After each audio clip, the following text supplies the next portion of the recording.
This is the Pubs and Pints podcast.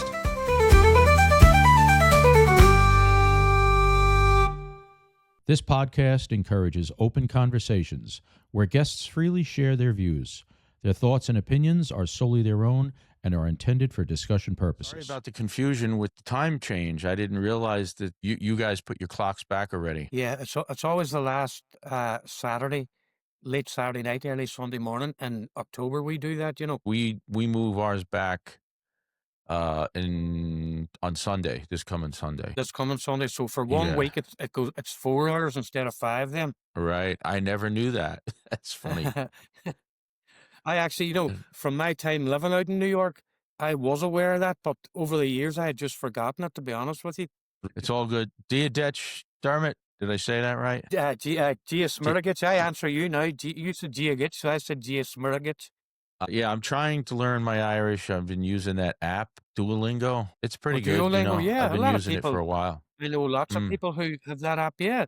It's a good way of getting you started, Tim. There's nothing wrong with it. I do feel that I've been progressing, and it's got like a thing where you got to make sure you do it in succession. Like I'm at 135 days straight, and then it won't. It'll give me hints that you only have like another hour or two. So sometimes late at night, I'm trying to get a lesson in so that my count stays the same.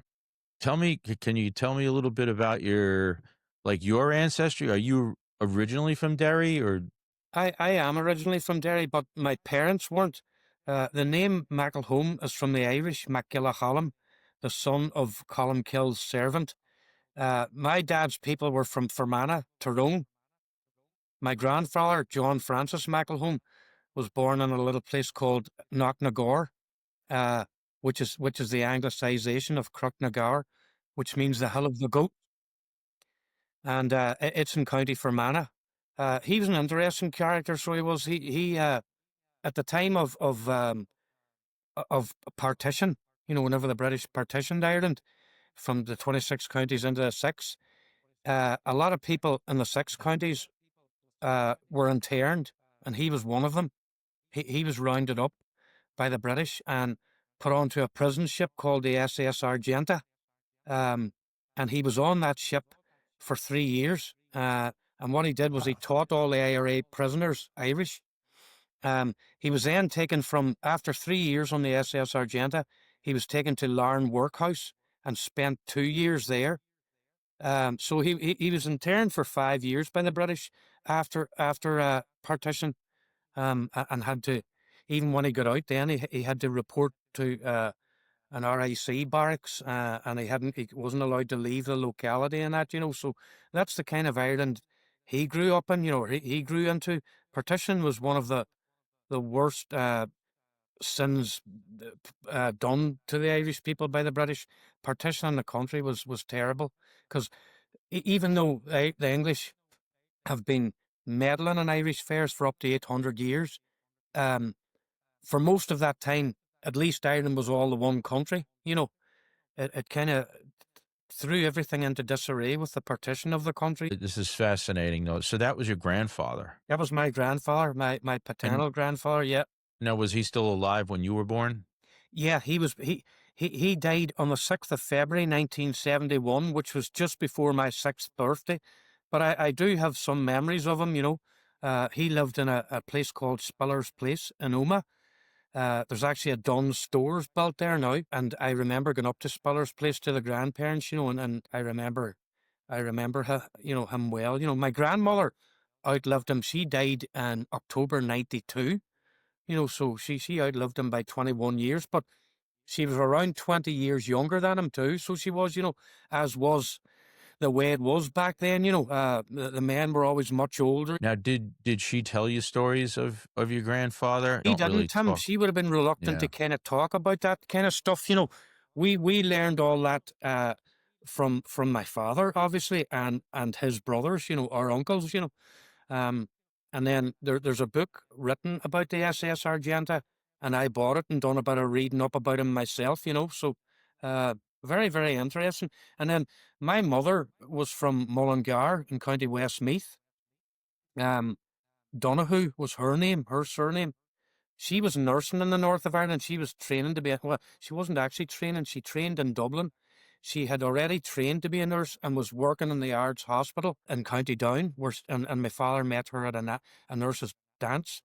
Um, and they got married and then moved to Derry. Okay, so that's where it all began. That's where it all began for us then, yeah. Unfortunately, my father, he passed away at 91 and a half there last September. Um, and the family home was sold, you know. So, end of another generation, end of another era, Tim. Growing up in Derry yourself, how would you describe the heart and soul of Derry? Well, I grew up in Derry. I was born in 65, and then the conflict, you know, between the civil rights and stuff started to kick off around 69, you know. So I was kind of born into the conflict. Of course, things got worse then, you know. In January 72, the paratroopers opened up in Derry City here at a civil rights march and murdered 14 people, you know. So that was kind of ingrained in everybody at that time.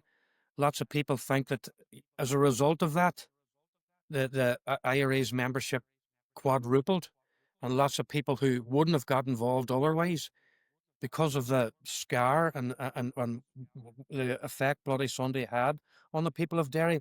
It led people into conflict who normally wouldn't have got involved and stuff like that, you know. So very, very sad, Tim. Probably elongated the conflict by another 20 years if you're being realistic about it, you know. Now, is it what you experienced growing up? Is that what led you to move to America? I know you moved to America for a short time. No, it wouldn't have been that reason in particular. I had met my wife Anne in that late 1986. We got married in the summer of '88. She had a brother, Sean, who lived out in America, and so we got married in June '88, and then in April '89 we decided to go out to America for about 6 months to see what it was like. You know, we had no children, we had no house, so we had no ties. We decided to go out, see what it was like, and then decide whether we wanted to stay or not. You know, so we went out in April '89. Anne got a job within 2 weeks, waitressing in the Kinsale Tavern. I started working on a building site in Newark, New Jersey, with a company called Eurotech. It's Noel and Sean Woods owned the company at the time, so I was kind of just labouring with them. And then I was a time served plumber, so a fella called Sean Mackin from Belfast. Uh, he worked for Brennan Brothers as a plumber out there, but he also had a little gig on the side. So myself and a fella called Arthur McArdle from County Monaghan would have done Sean's Homers. So I left Eurotech and then started with Sean Mackin at the plumbing. Um, and then, you know, the first winter came along, and we hadn't been used to brutal winters in New York, you know. You know yourself, it's a fairly moderate climate in Ireland with no great extremes of either, you know, from season to season. So that first winter of '89 was a wake up call for me. You know, it was brutal, very, very cold. So a job came up in the Kinsale Tavern as a barman. And Anne, of course, was working there as a waitress. So I got quite friendly with Frank Scouse, the proprietor of the Kinsale Tavern, and he offered me the job. Now, prior to that, I had been working in O'Lunny's Country Music Bar on 2nd Avenue between 48th and 49th. And then when the job came up in the Kinsale, I left O'Lunny's and went to work for Frank in the Kinsale Tavern, and that's where I was for the rest of my time in New York. That was 1672 3rd Avenue. It was in 93rd on 3rd Avenue, and it was an Irish-American bar, and it was a brilliant bar because it had a great mix of Irish and Americans, and Irish-Americans, of course. Um, a fantastic pub. There was never any trouble in it.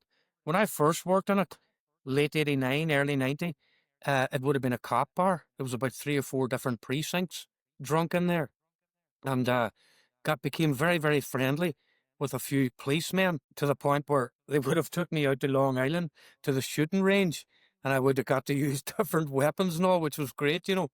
Um, That's great. but you know, I forged lifelong friendships in that bar, which exist to this day.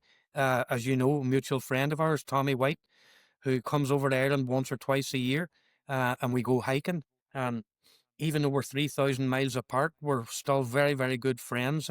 I'm still friends with my friend Steve Gerrard, who you met in New York this summer past. Yep. Still friends with him.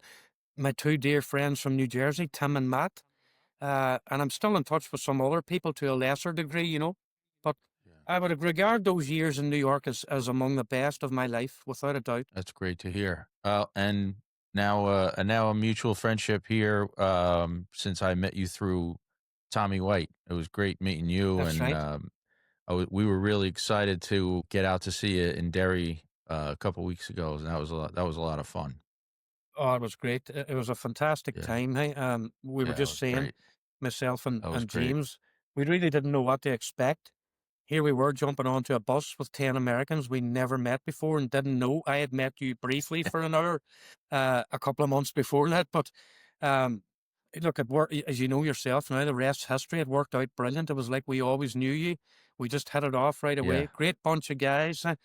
Uh, there's a great saying in America, which I always thought. Uh, Breaking balls, yeah. which is a great Oh yeah, saying. And there's a lot of breaking balls and a bit of slagging and a bit of cracking. yeah. Oh It yeah, really was a fantastic time. I really enjoyed it. And I'm glad you yeah. enjoyed the pubs too. From growing up in Derry, that's the way we grew up anyway, slagging each other. And it was all ball breaking and light-hearted slagging and all. So that's what I loved about that. So you're bartending in New York City. How did the culture of the Irish pub in New York City differ than one back home? To be Yeah. honest with you, Tim, my father bartended for years in Derry, uh, in different pubs, and he would have done a bit of hotel work and stuff as well. But I had never actually bartended in Derry. The first job I got as a barman was in O'Loney's Country Music Tavern in New York, and then after that was the Kinsale. So I couldn't really compare that from working in a bar. Uh, I mean, after I came back from New York to Derry, I started working in some bars in Derry, but I couldn't compare it from before. But I suppose the biggest difference for me uh, was in New York, it was all different cultures. Whereas in Derry, it really just was Irish people. You'd have had the odd tourist, but mostly just local people. But New York being the melting pot it is, you were dealing with all different cultures, and I found that fascinating, to be honest with you. so how many years were you at the Kinsale? I was 5 years in the Kinsale. Can you recollect any like crazy stories at all? No, not really, to be honest with you. Hey. I think it was probably because there was a police presence around the bar that people kept their noses clean, you know what I mean? There was an odd argument and, we would have had to step in and break it up, but I don't ever remember blows or fists being thrown in there in my whole time there. It really wasn't that kind of a bar. How about characters? A lot of times you put a group of cops together, a group of firemen together. There's always that one guy he's just a character. He can carry the crowd. He's the best ball breaker. He's got story after story after story. Yeah, As we used to say in the kitchen, that guy was holding court. yeah, yeah. Well, I suppose, and Tommy would attest to this, there was a friend of Tommy White's called Larry Riley. Oh, I His know, nickname Rally. was his nickname was the Marathon Man, and not I, because he ran marathons, but because he went in marathon drinking sessions. yeah, He had yeah. I knew he had one Larry. of those big moustaches, and Tommy White got him into Irish coffees.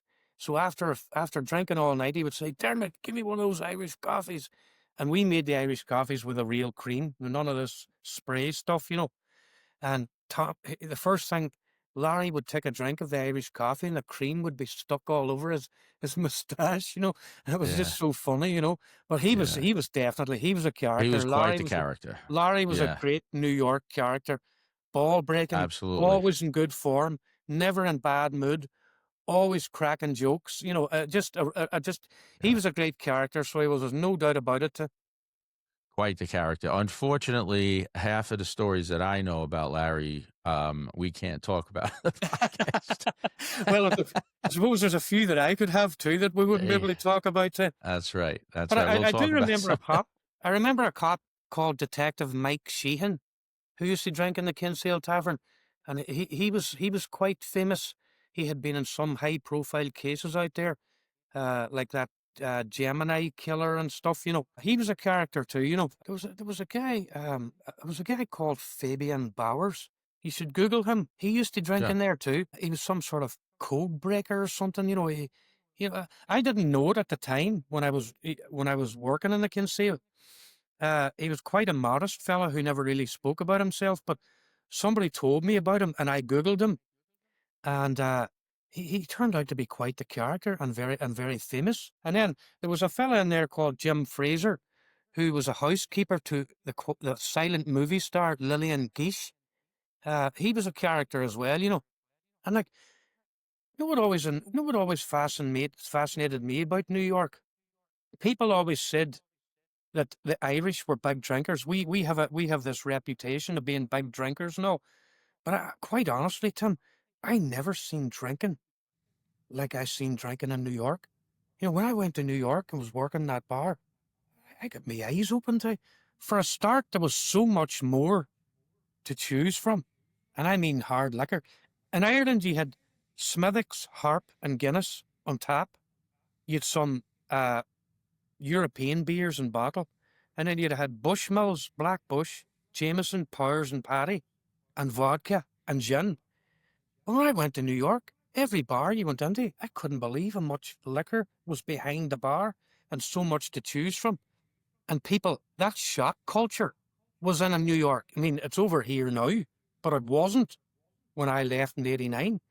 Um, and people doing, shots of wild turkey and Jack Daniels and, drinking shots of that neat. I had never seen that till I went to New York. And there's another thing always flabbergasted me. Didn't matter whether you were white collar worker or blue collar worker. I mean, I seen teachers coming into the Kinsale and having a couple of shooters before they went back to work. People who worked in building sites banging down a couple of bottles of Budweiser on their half-hour lunch break before they were going back to climb up scaffolding again. And then of course you had your white collar workers, your city workers who were working around that area. I'm sure you would have seen more of it down around Wall Street, but there was some of those workers up around that Upper East Side, which was actually known as the Upper East Side. Yuppie East Side, Upper East Side, and they would have Yeah. come in Yeah. and they would have had 3 or 4 martinis in their lunch break, and then went back to work. I mean, you wouldn't really have seen that in Ireland. Not to that extent anyway. So that always flabbergasted me. And then of That's course that's you a had the really that's a I really good observation, and you're the person to actually see that and take note of it. Yeah, and there's another thing too, Tim. I mostly worked nights in the bar, right? Because the daytime bartender was an Offaly fella called Brendan Kennedy, whom I'm still friendly with till this day. He has his own bar down in Tullamore or Burr, County Offaly, called the Market Square Tavern. If you're ever around there, you'll have to call and visit him. But he was the steady barman, the steady daytime barman. But sometimes when he was off and on Paddy's Day and stuff like that, I would have had to do daytime. Now, it wasn't much, but I did do some daytime bartending. You'd have had people waiting in the bar opening at 8 a.m. and drinking hard liquor at 8 in the morning. That was another thing blew me away. I mean, pubs didn't open in Ireland till half 11, 11:30 a.m., and they would have been closed like at 12 midnight. When I went to New York, I couldn't believe that bars opened at 8 a.m. and didn't close till 4 a.m. If It was that, mind blowing. there was a bar, Eamon Duran's, that would stay open all night long. Yeah, yeah. That's not around anymore. I actually was in some of those bars in my time. I mean, I was in New York in my 20s, so I was drinking then. I don't really drink a lot anymore, but I was drinking in my 20s, and I was in a few of Yeah. those shebeens, as we would call them. And as you say, they must have had an agreement with the cops because nobody seemed to bother them. Yeah. Yeah, it was one of those things where, if you were in it, if the bar closed at 4 and they closed the door and locked the door, if you were in, you could stay in and they would just stay open. Yeah, That's I don't think there's any place like that anymore. I could be wrong, but that was when I was in my 20s as well. yeah, yeah. different times. different So time. everything that you were saying with people, drinking at lunchtime and all that, I'm sure it still happens today, but it's definitely not to the extent it was back when you were talking, No, for sure. I imagine in these Yeah, modern times we live in now, I mean, life has changed so much this last 20, 25 years. So much political correctness now. yeah, You just wouldn't get away with it. You wouldn't get off with it anymore, Tim. yeah. Life was a lot more simple then. There's so many reasons for it. Yeah, the drinking and driving, that was a big thing. Yeah, Um, Another thing, when they stopped the smoking in bars, that was always another, thing that kept people out of bars. That was something that brought people to yeah. bars, I think, back in the day. You're But right, now when there's yeah. no more smoking, I think the bars, especially in Ireland, I think that a lot of the bars have closed in Ireland, and that Well, might Tim, be yeah, one of the that's reasons. a big talking point over here. The rural bars are really suffering from the zero tolerance drink drive laws and the no smoking. Because years ago, you would have had a lot of old bachelor farmers there who had a small bit of a farm, would have been working on the farm in the fields all day, and then their only outing was to the pub at night. It was where they got to socialise with people and feel human. They jumped into their Right, tractor. They drove the mile or two down to the local pub. They sat and had a couple of bottles of Guinness and a couple of halfings of whiskey. They smoked their woodbine cigarettes. They weren't doing any harm. They jumped back in their tractor, headed off home again. But that's all gone. A lot of these people now can't do that. And they're right, sitting at right. home and they don't have any social life. The rural bars aren't getting the business that they used to because they relied on these wee farmers and all. And literally hundreds and hundreds of pubs in rural Ireland have closed down this last 20 years. Yeah, I've read a lot about that. So, doing this podcast, I would hope that it has a little bit of impact in just bringing a little bit of awareness to, the history of pub culture, this, especially in Ireland, that social nature. Yeah, And if we can somehow recall some of those memories, through these types of conversations, I think it's pretty important. And I yeah. think it's interesting. It is interesting, yeah, because I mean, in some of the small rural villages in Ireland, uh, the hub of the community was you had the school, of course, you had the pub, the GAA club, and the chapel. And that's really all they needed. Uh, outside of that, nothing really mattered in rural Ireland years ago. My first couple times over to Ireland, would be visiting in very, very rural Ireland, in Connemara, and we would go to some of these rural pubs, and there would always be people in there that weren't even in there drinking. They were just there for the social atmosphere. Yeah, That was where yeah, they got together and talked, and, talked about politics or whatever, the yeah. weather. They talked about everything. Yeah, exactly. It was a meeting place, for people who were lonely. And don't get me wrong, it's not just rural Ireland. I saw people in New York who were very lonely. Um, there was a fella, there who worked on the subway. His name was Glenn. I can't remember his surname. Um, and he wasn't married, had no children, didn't appear to have any partner or relationship going. And every Saturday night, he would have went to a bar called the Glockamora, then another couple of bars, and then finished in the Kinsale Tavern. Uh, Always struck me as a very lonely fella. He would have went over to the jukebox and played Alone Again. I would know it if I heard it. Yeah, I yeah, you would can't know the song recall it. Alone Again, naturally. And he always struck me as a very lonely person. Of course, there's lonely people all over the world, and the pub was the only place they got to socialize, and feel human and interact with people. So, the annihilation of these small pubs is criminal, in my opinion. Uh, and of course, especially in Ireland, where we're noted for our pub culture, you know, um, the barman having a bit of crack, the trad music, the turf fire, a man getting up to sing, a man reciting poetry, a man doing scéliacht, which is storytelling. The pubs were the hub of the community in Ireland, and I think it's so sad when you're driving now past down through rural Ireland, you see these old pubs that were once flourishing all fallen into a state of dereliction. It's really, really sad. Well, hopefully through my podcast, I can find people who'd like to resurrect some of those stories. Is there any stories that come to mind to you that you heard when you were younger? No, not really. I can't think of any off the top of my head. Probably because for most of the time we just took it for granted. You know what I mean? Right. Yeah. Like my mother and father both drank and enjoyed pubs. I think I inherited my love of the old traditional style pubs from my father, because that's the kind of pub that he gravitated to. He wasn't much into these modern pubs, that have no character. They're 10 a penny. You can get them in any city or country in the world.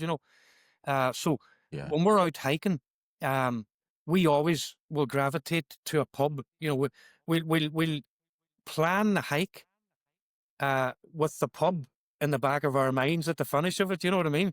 So, Yeah. Yeah. and those pubs that I chose for you and the lads, uh, I put a bit of thought into them because I wanted them to be bars of character. I wanted them to have a bit of traditional. I wanted them to all have a fire, a turf fire, not be overly fancy, and of course, a barman is very important too. You have to have a barman with personality, and that's so important. And that's why I think what sets Irish pubs apart from anywhere else. Yeah, you hit the mark. Just to, reiterate to any listeners that Dermot here gave my friends and I a really good list of pubs to go see while we were in Derry and Donegal.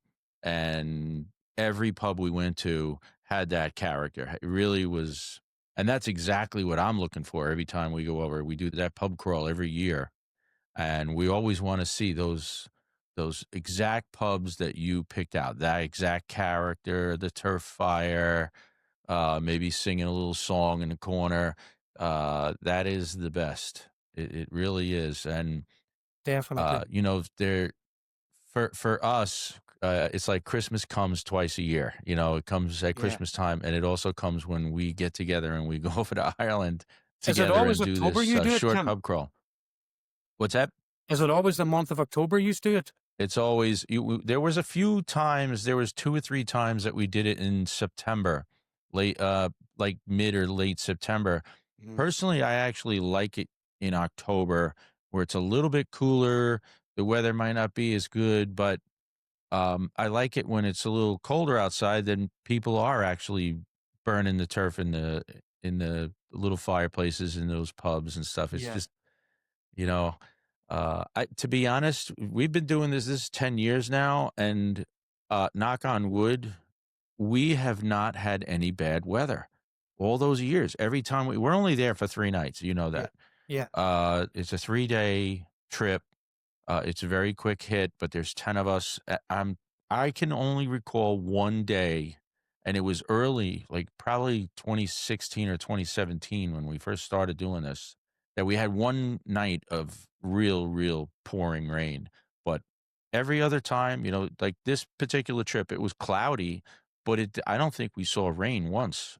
Yeah. We're Yeah. I don't know what it is. We just, You just seem to everybody might be, want to yeah, call us and find out what time we're has to be the luck of the when we're Irish. going because we don't. Yeah, I guess so. But let's face Somebody's it, on our Tim, side every time we nobody go. comes to Ireland for the weather. If you get good weather when you're here, that's a bonus. Yeah, yeah. Yeah, well, many years ago, we used to also say you don't go to Ireland for the food, but I'll tell you that has changed Yeah. because there is some great. That has completely changed. Yeah. Now the Yeah. restaurants, some of these restaurants we've gone to are, I mean, outstanding. Yeah. We actually have a thing where every time wherever we go, we test the fish chowder. And we like, sorry, who's got the best fish chowder, on this particular trip? And then we'll try and, match it back to other years. But how do you remember how good a the chowder was from 5 years ago or whatever? But this particular trip, um, what was it? The singing The pub singing and pub Tim being up in Joe, I Downings. recommended. I recommended the chowder you because That every time I'm in chowder there, was yeah, that chowder excellent. was unbelievable. It was That was brilliant, the wasn't it? best Yeah, chowder I think I've ever had in my life. that's So good. amazing coming from an American. Really. Yeah, so good. In America, the chowder that everybody eats is either the Manhattan chowder or the New England chowder. But over in Ireland, you get the fish chowder, and it's just something. There's something just so much better about it. So good. Yeah, yeah. I Well, I a little bit of on the brown bread. I subject of love it. food in Ireland, Yeah, I always think the best food in Ireland is the pub grub. You can go to restaurants, sure, yeah. The restaurant culture's got very big in Ireland now, this last 25 years. But I still yeah, like pub grub. I think you'll never go wrong with pub grub. It's always good yeah. in Ireland. Oh, absolutely. Well, and when you're drinking a lot of Guinness, that's part of your meal as well. On one of these trips with us. Um, you know what? You like It's that? a great trip. We do it, and everybody says the same thing, is because it's such a you're out all day, and you're going to go to like 5, 6, 7 pubs, maybe. Maybe I think there's been years where we've been to as many as 10 or 12 pubs in a day, but it's so paced, and like nobody's out of hand, nobody's getting polluted or anything. Everybody's just low keel, and it's just a Yeah. fun trip that we do. Well, it And helps it's a too. I great mean, group of once I guys. get on, sorry, when I get on the bus, I had a quick scan around, and the average age would have been about 50 years Yeah. of age because there was no young lads on there at all. No, yeah, it's about 50, maybe a little bit more. Maybe a little Yeah, a bit little more, bit yeah. more than it's probably about 55 is probably the median age Yeah, yeah. of So our that group. helps when everybody's around the same age and they're all on the same Yeah. page. Um, there was nobody going to be Yeah. drinking it too And we much. get to Everybody was break the balls of sensible. the older guys. We like to break the balls of the older guys too. And the younger guys, and the short guys, Mike.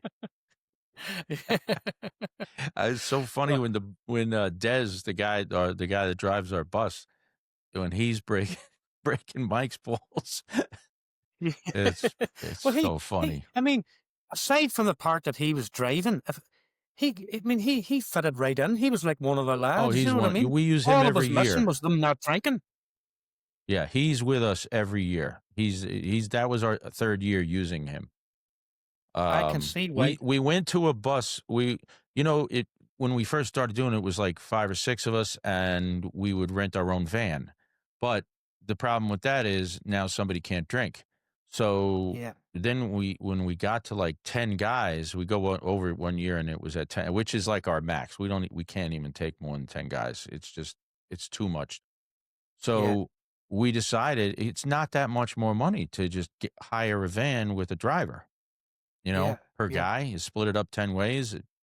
It is a no brainer. It is the best way to go. And he just, Of course. he's not a tour guide. We told him we don't want a tour guide. We just want to, you know, we're gonna pick up Dermot, and Dermot's gonna tell us what pubs to go to. And all he has to do is Oh, it's drive. great. He loves it. He loves it.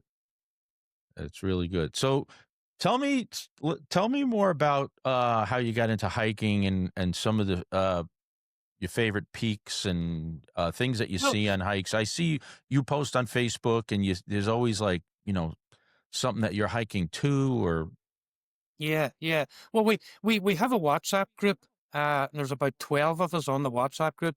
Now, sometimes it might only be two going out a hike. It doesn't work for everybody every week, but we try and get 4 or 5 guys out, as much as possible. Um, I suppose it helps living in a country like Ireland where there are so many hills, glens, valleys, and mountains. They're all around us. I mean, when I was younger, I remember doing Errigal a couple of times, and I done Crow Patrick about 20 years ago for the first time. But I wasn't doing heady, steady hiking then. Um, when I turned 50, I took a conscious decision to sort of stop, to cut away back on my alcohol consumption and to try and get a bit fitter. So we started a little group, the WhatsApp group, and we climbed Muckish and Errigal, and some peaks in the Sperrins and some peaks in the Mourns. Then through putting the photographs and the scenery up on Facebook, people became more interested in it. There's been various people who have joined the group, hike with us, and then dropped out, and more people have joined. But there's a steady body of us, about 6 of us, who've been the mainstay there. And as I say, when we're out, it's great to get out in the fresh air. It's good for physical and mental well-being. But we also mix up a bit of culture with it. We'll find out the area that we're hiking in. We'll find out what the name was as in Irish.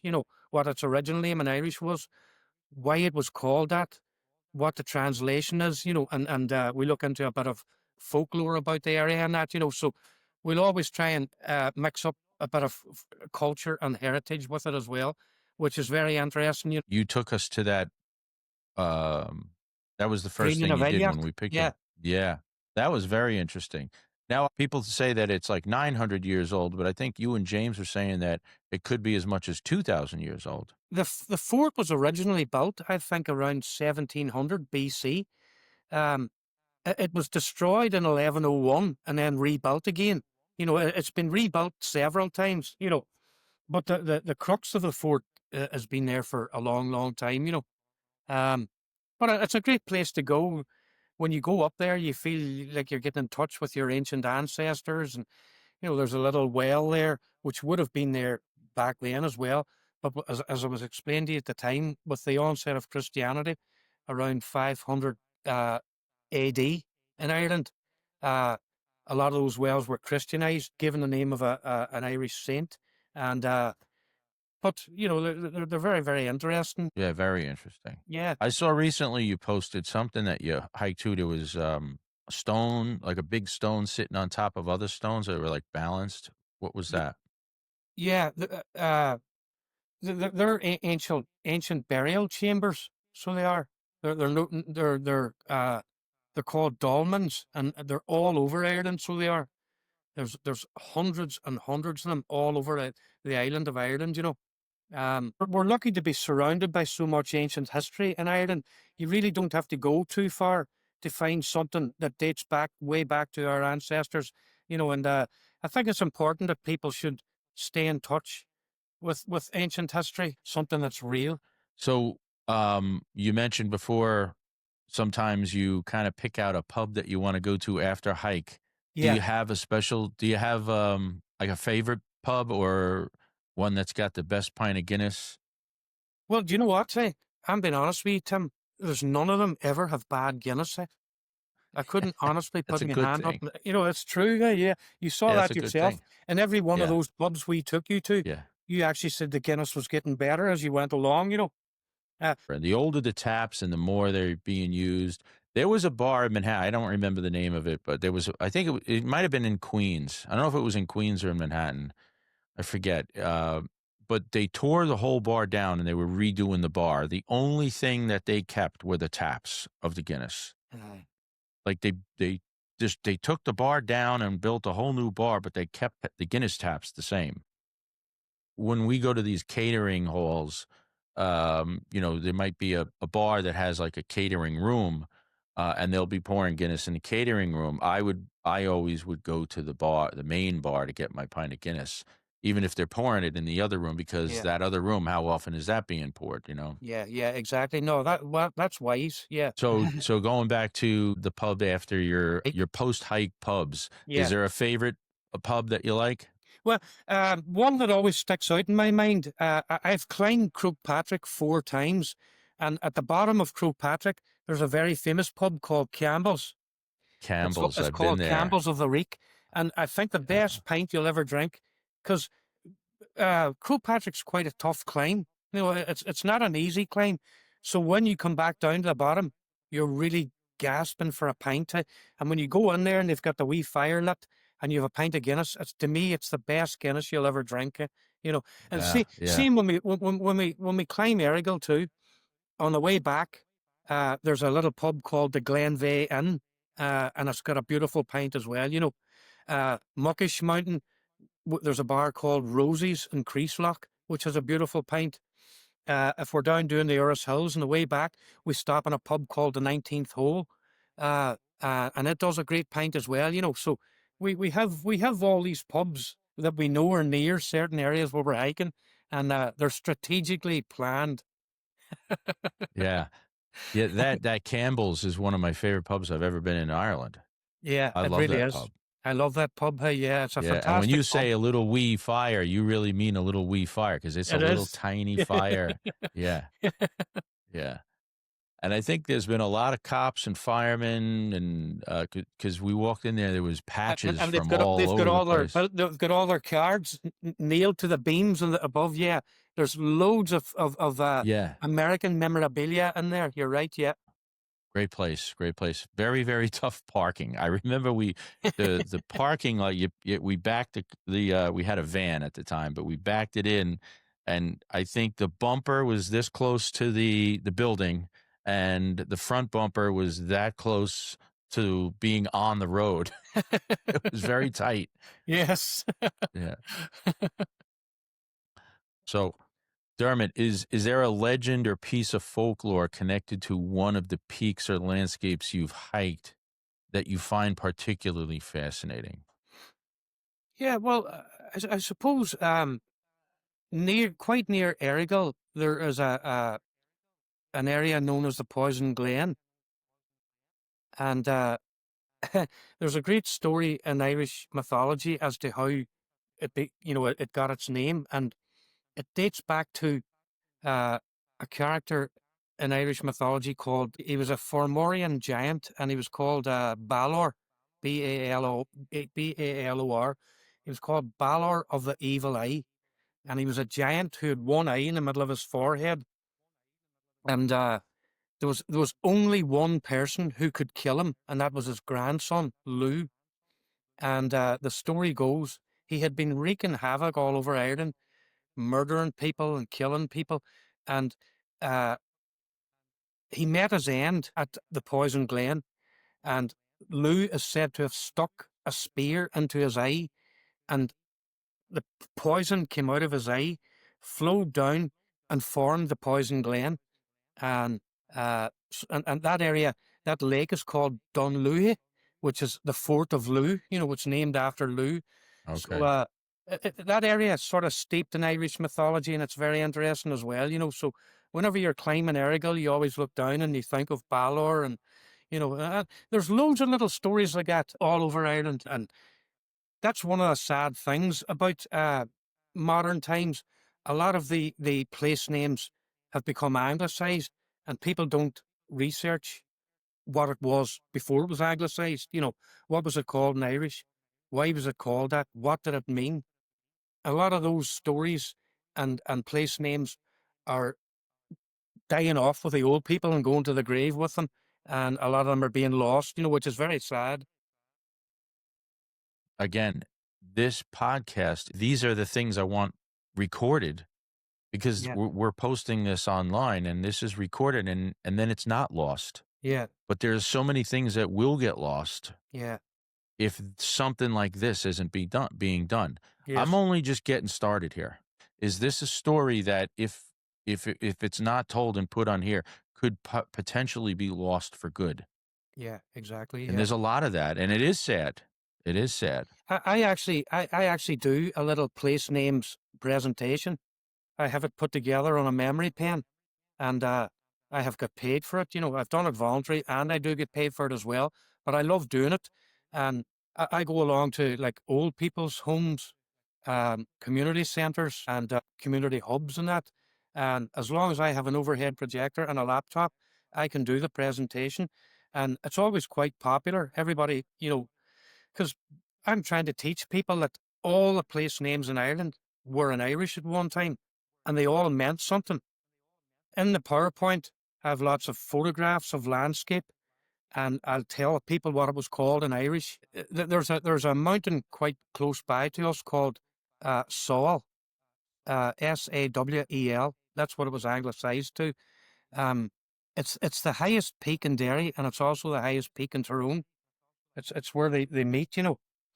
And Yeah. its original name in Irish was Sawel Fitchameva, which literally means a likeness or a resemblance to Maeve's vulva. And the Maeve it refers to is Queen Maeve of Connacht. And because this mountain is in Ulster, see, Queen Maeve of Connacht was always fighting with the province of Ulster. So that would have been done to mock her. That would have been done as an insult, a direct Wow. insult to her. But there is a part of the mountain that you see it hollowed out, and you know exactly why it got its name, you know. So that's what I say. Our ancestors weren't stupid people. You know, everything had a name, and it had a name for a reason. You know, things were named after how the landscape looked, or after folklore, or after legend and lore, and even in the arrival of Christianity, then a lot of places took on the names of our patron saints, like Saint Bridget, Saint Columkill, and Saint Patrick. You know, uh, lots of places in Ireland are named after Naomh Breed, Naomh Fadrig, and St. Columkill, who incidentally founded Derry in 546. He founded a monastery here, and then the town of Derry grew up around it, you know. So St. Columkill is very close to the hearts of Derry people. In fact, the name Derry is an anglicisation of Dura, which means oak grove, because that's what St. Columkill described it as when he arrived here. He said there's oak trees everywhere, so he named it Dura, which means an oak grove, you know. So all these things are very, very interesting, and I hope they never die out. I think it's very interesting. So you're giving me ideas here. Maybe from time to time, you and I can do a podcast specifically on naming a few of these types of things. Maybe we could Yeah, use a couple of examples here and there. Maybe it's like a little sideline of the on the podcast. yeah, exactly. Yeah, yeah. You know, Whenever we were driving to one of the pubs, I remember pointing to Muckish Mountain, and explaining to you that that's called Muckish, and the Irish word for a pig is muck. Muckish means the pig's back, and if you look at the contour of the mountain, it looks like a pig's back, and that, you know, that's how that got its name. You know, and that name is probably 1,000 years old. yeah, that's very interesting. I think that's great. Yeah, yeah. So you are quite a bit of a historian. What's a piece of Irish history or folklore that you believe is widely misunderstood, and how would you set the record straight? I suppose. I mean, even up as far as modern times, they actually rerouted a part of a motorway down south because it was a ferry fort. You know, I mean, you have to remember, our ancestors were a very superstitious race of people.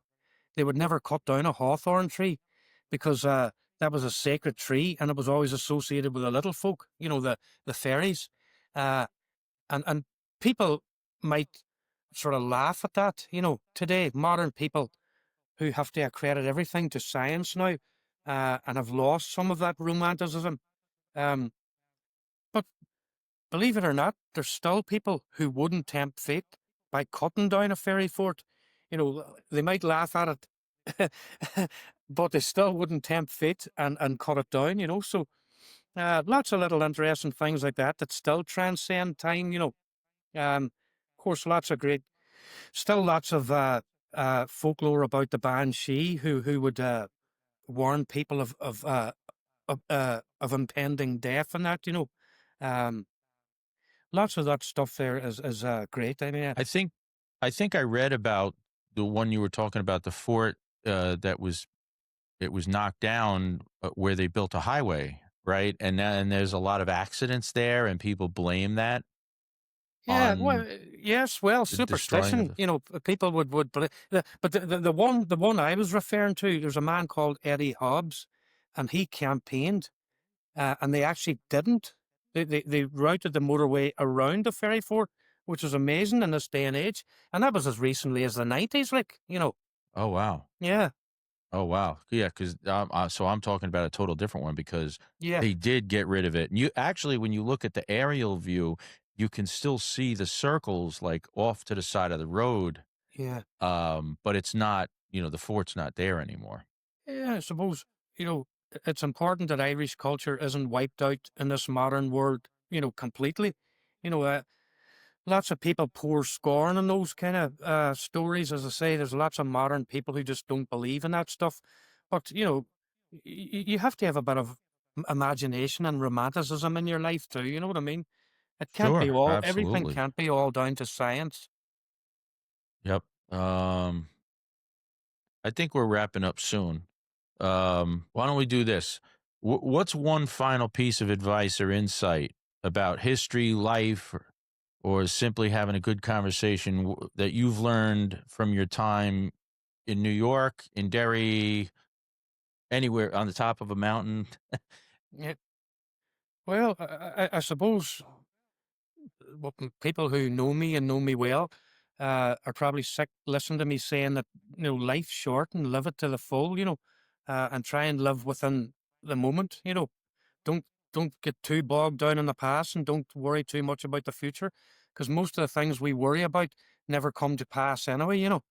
But I do believe lots of modern people have lost touch with nature. They don't get out into the wild. They don't get out into nature enough. They don't respect nature enough. They don't pay attention to what's around them, the place names and the folklore, and I think that's all very, very, very important, and it's in danger of being lost. So um, too many people are uh, nearly hypnotized now by their phones, and they spend too much time on screens, and they're influenced far too much by social media. Uh, and I think people need to get back out and rediscover themselves. That would be the best advice I could give to anybody young out there. Great advice. That's Yeah. great, Dermot. That's great. Well, I think we'll wrap it up for now. And Okay. I'll say for now because I think we are going to have. I think it's a good idea that we put something together. I think there's a lot of people that find that stuff interesting of why it was called what it's called. Yeah, exactly. Prior to it being anglicized, Yeah. right? Yeah. I think that'd be a nice little segment on the show. As you could send me 4 places, like town lands of where your relations were in Ireland, send them to me, or a couple of counties or something, and then we'll discuss them. That's a great that's a great idea. Yeah, Maybe even on my website, we just give a quick explanation online, and it would be just like a segment of the podcast. yeah. See, I think it's I'm great really to interested in that, preserve. Tim, because where I grew up on the water side of Derry, the townland I grew up on was a place called Prehen, Prehen. That's what it was anglicised to, but it comes from the Irish word prahan, which means a crow, and it was the place of the crows. When I was growing up, hundreds of crows would always have nested in the woods around where we lived. So you can see how it got its name. I now live on the other side of the city, and the townland I live now is called Shantallow, right? But it comes from the Irish Shantallow, the old ground. So it's all around us. You just need to open your eyes and open your ears and educate yourself about it. Because it's so interesting. Oh, absolutely. Yeah, I'm gonna wrap my head around this. We're gonna Yeah, get something together good. Yeah, that'll be fun too. definitely. And I think it's good that we can preserve those kinds of things. So let's Yeah, do it here on this podcast. yeah, exactly. It was really great meeting you, and thank you again for everything you did for us when we were over in Ireland. It was a pleasure, Um, Tim. Honestly, it was a two-way thing. Eh? yeah, and I look forward to you coming back to the States and getting together here again. Yeah, hopefully, fingers crossed that happens, Tim. All right, Dermot Slán. Slán, eat away.